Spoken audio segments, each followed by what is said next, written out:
अस्सलाम वालेकुम रहमतुल्लाह। मेरा नाम मुबशर है। मेरा सवाल है कि मैं पाकिस्तान ट्रैवल कर रहा हूँ और मेरी जो फ़्लाइट है वो नाइट की है।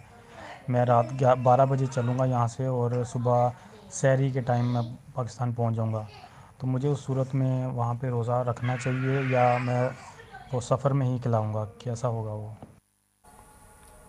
जी खासा। जी, बात यह है कि कुरान करीम ने फरमाया युरीदुल्लाहु बिकुमुल युस्रा वला युरीदुल्लाहु बिकुमुल उस्र वला युरीदु बिकुमुल उस्र, कि अल्लाह ताला हमारे लिए आसानियाँ पैदा करना चाहता है, मुश्किलात नहीं।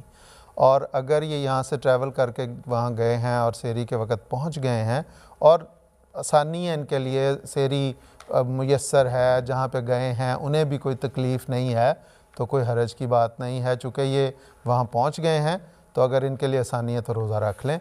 लेकिन अगर कोई मुश्किल है या दूसरे जो मेहमान नवाज़ हैं, जो मेज़बान हैं, उनको मुश्किल पड़ती है और इनको सहूलत नहीं है रोज़ा रखने में, तो ये मुसाफिर कंसिडर होंगे। और किसी एक पहले प्रोग्राम में हमने ये ज़िक्र भी किया था कि रोज़े के लिए 3 दिन जो है वो सफ़र हज़रत मसीह मौऊद अलैहिस्सलाम के हवाले से, कि 3 दिन तक वो मुसाफिर शुमार होता है।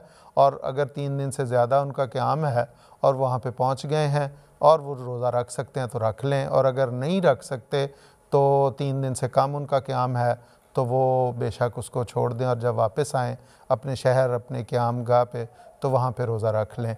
लेकिन इसके साथ ये भी सहूलत है कि अगर वो चाहें, चूँकि वो पाकिस्तान ज़ाहिर गए हैं तो ज़्यादा दिन का उनका क़याम होगा, 3 दिन से ज़्यादा है, तो वहाँ पे फिर यही लगता है कि वहाँ पे वो अगर पहले दिन जहाँ पहुँचे हैं तो उस वक़्त भी अगर सहरी उन्हें मुयस्सर है तो रख लें, और अगर नहीं तो वो मुसाफिर के ज़ुमरे में आके उस दिन तो रोज़ा बहरहाल छोड़ सकते हैं और बाद में अपने रोज़े रखने शुरू कर सकते हैं। कोई उसमें दोनों उनके लिए सहूलत है, कोई ऐसी हरज की बात नहीं, जो भी वो इख्तियार कर लें।